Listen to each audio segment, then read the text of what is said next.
Ay, magandang gabi po sa inyo lahat. Malapit, magandang ano na tala, midnight na pala.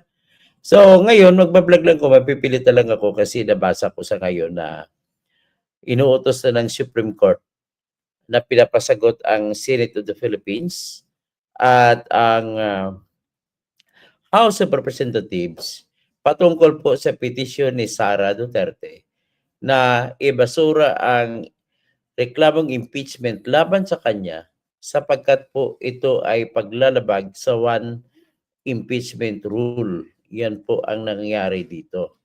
So kung one impeachment rule, ang ginawa nila ay 4 na impeachment. So nagtataka ang Supreme Court. So ibig sabihin, dahil sa nakita ang Supreme Court na gano'n na matindi, seryoso ang problema, inutusan po ng Supreme Court ang House of Representatives na ipadala sa ila ang lahat ng reklamo, kopya ng reklamong impeachment, ipadala lang records ng araw ng session, kay importanteng session days, at inutos din sa Senate na mag-comment. At inutos din kasi dalawang reklamo pang laban sa impeachment ang naisampa. Ang isa ay sinampa ni Sara Duterte, ang isa po ay sinampa ng mga abogado na taga Mindanao. Pareho po sila na nagke-question na labag na po sa one impeachment rule sa isang taon laban sa isang impeachable officer ang ginawa. So kaya ito na ngayon, ang nakikita ko po rito, pasensya na po sa mga subscriber ko na gusto ng impeachment. Ito talagang resulta sa pag may abuso na ginawa ang Kongreso. Biro mo naman, hindi ko makakalimutan yung 150,000 pesos, million pesos, ang soft projects na binigay sa bawat congressman para lamang pumirma bawat isa sa impeachment complaint at umabot sa 215 congressman na pumirma. So imagine mo lamang yan kung i-multiply mo ang 215 sa 150 million, 32 billion po ang inubos nila para lamang may push lang ang impeachment. Anong klaseng impeachment yan? Ang mas mahal ba na 32 billion? Hindi naman nakakain ng tao yan. So yun ang nangyari. So ito ngayon po, wala na tayong wala natin magagawa dito po, ay talagang mamamatay na lang pong impeachment complaint na ito. O ito po, pakinggan ninyo po yung balita.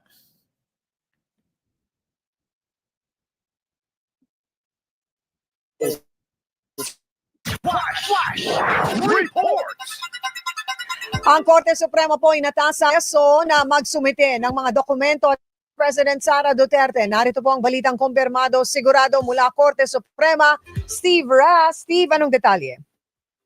Yes, siyang ipinag-utos ng Supreme Court and Bank sa Senado at House of Representatives magsumite ng mga dokumento at sinumpang impormasyon para makatulong sa pagresolba ng mga petisyon laban sa impeachment complaints na isinampa kay Vice President Sara Duterte. Kabilang sa hinihingi ng Korte ang status ng unang 3 reklamong impeachment na isinampa ng mga private citizen.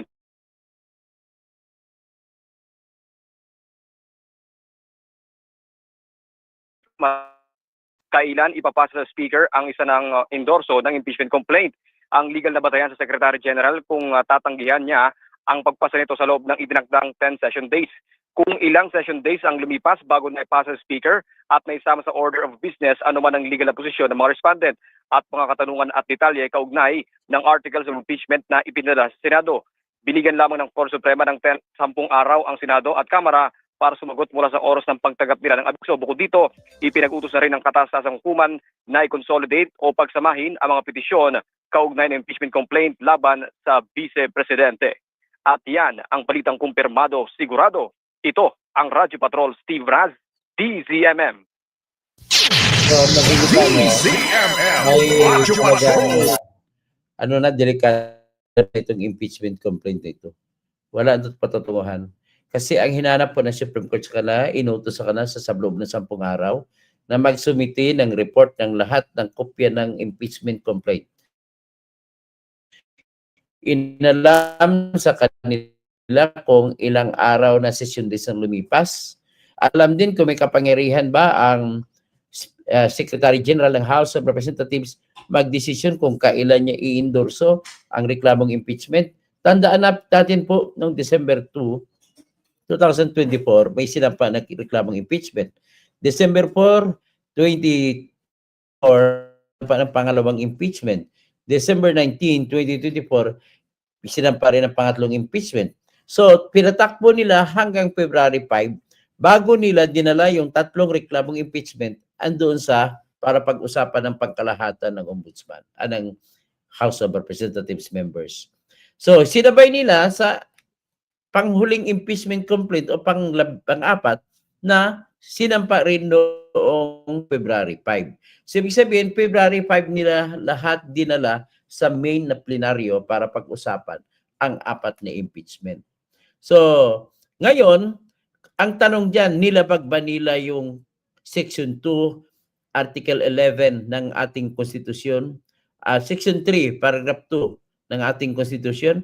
Kasi nakasaad doon, sa araw na matanggap ang impeachment na reklamo, ay kagad-agad dapat sa 10 session days o 10 session day ay naisumiti na sa kamay ng speaker ang kaisang reklamo na impeachment. So kung tanungin mo, yung December 2 na sinampa, ibinigay lamang sa kamay ng speaker February 5. Ang tanong ngayon ng Supreme Court, nasunod ba yung 10 araw na session days? Ikalain mo ilang buwan ang pagitan. December 2, isang buwan, December. January, pangalawang buwan. February, mahigit 2 buwan bago nakarating sa kamay ng speaker. So, sa mga ang 10 session days. Ngayon, sinasabi nila, hindi naman lahat ng araw ay sesyon. So, binilang ko po isa-isa ang araw na may session sa Kongreso, sa House of Representatives. Sa 19 session days, mula nung December 2, papunta sa February 5. Nang ibig sabihin po ay mayroong matindi, seryoso, di kanais-nais, karumal-dumal na paglabag sa 10 session days rule. At pag nilabag yan, anong ibig sabihin yan? Sasabihin ngayon ng Supreme Court, akin lang ito ng opinion, sasabihin ng Supreme Court, that because of that you did not act on it before the 10th session day, ay ibig sabihin po null and void ang inyong lahat ng kasunod na mga aksyon na may kinalaman sa first impeachment complaint. Kasama na dyan pati yung fourth impeachment complaint, may kinalaman din sa first impeachment complaint. At kung null and void ang lahat, di wala na, zero ng impeachment complaint.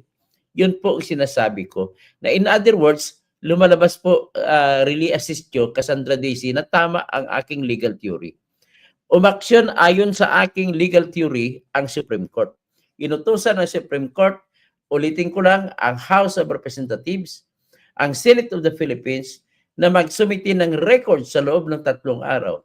Lahat ng 3 impeachment complaint ay pinapasumiti sa Supreme Court at pinapareport din ang House of Representatives kung may kapangyarihan ba si Secretary General Reginald Velasco na magdetermina kung kailan niya lang gusto isumiti sa House of Representatives ang reklamong impeachment. At tinanong din, pinasumiti din sila ng records kung ilang session days na ba ang dumaan mula ng December 2 na sinampa yung unang reklamo hanggang February 5 na sinampa yung pinakahuling reklamo na pang-apat na impeachment. Ngayon, pag malalaman na Supreme Court yan, wala na pong ibang konklusyon yan, kundi susundin din ng Supreme Court ang utos ng konstitusyon sa Section 3, Paragraph 2, Article 11 ng ating konstitusyon na kailangan sa loob ng 10 session days, wala pong discretion, hindi pwedeng makapamili ang House of Representatives na palampasin nila sa 10 araw. Pwede silang mamili first day, second day, pero hindi sila pwedeng mamili. Nagagawin nila 11th day, 12th day, 13th day. Tapos, ngayon, kung hindi sila makapamili, magiging null and void ang kanilang action. So, yan lang muna sasabihin ko at may lalakarin pa ako, ladies and gentlemen. At sigurado po, mag-aasar naman si dilema nito. Magagalit naman sila ni Antonio Carpio, si Adolfo Ascona. Magagalit sila lahat na gusto may impeach si Sara Duterte. Sino may kasalanan? Ang may kasalanan, kayo rin. Unang-una, bakit i-impeach nyo si Inday sa halagang 150 million bawat isa? At magbibigay pa kayo ng lahat ng gumastos pa kayo ng 32 billion mahigit para lamang sa impeachment na yan. Pangalawa, nakakain ba ng tao ang impeachment? Pangatlo, wala naman kayong klarong dahilan kasi hindi ibig po sabihin na kung ang resibo ay Mirigis Piatos ay may pagnanakaw na ng pera. Ay, hindi nyo ba tinatabunan nyo mata ng tao, lagi nyong ini-insist na mali yun. Pero kung titingnan mo, wala nang ibang paraan para maitago mo yung pagkakilanlan ng taong pagbibigyan ng pera kung yan ay confidential fund. Ang tanging paraan para matalo si Sara ay maipakitang ebidensya na binulsa niya mismo yung pera. Yan po. Ang problema pa nyo, nadagdagan pa problema ninyo, noong isang araw ay nagpalabas ng report ang COA na malinis ang takbo ng pera niya binigay kay Sara. Sa kanilang report, pangatlong report, unqualified ang clearance na binigay ng COA. Nang ibig sabihin ay walang problema. So, yan lamang po. Masabi ko, so, anong tawag niyan? Edi, goodbye. Goodbye, impeachment. Yan na lamang po mangyari. So, si Alan Tebilis-Tebilin, kasama mo si Llamas. Kasama na si Llamas. Mali-mali kasi kayo, naggagaling-galingan kayo. Lahat ng mga abogado dyan, mali. Bawal daw mag-motion to dismiss. Saan ka naman makita? Wala naman nakalagay sa konstitusyon na bawal yan. Anong problema? Tapos sa kabila, ang Senado may complete liberty kung anong gagawin lang, maliban na lamang kung mayroong specific na pagbabawal. So, Brian Oquiña, sure win na si Sara. Tama po yan. Si Attorney Jose Alan Tebilin, magandang umaga po. Fort Aguirre, Sara Duterte is the next president. Tapos ng laban. Yan na. Cassandra Daisy, YBP Sara, president para sa mga Mindanao. Marie, good morning po, Attorney Toto. So maraming salamat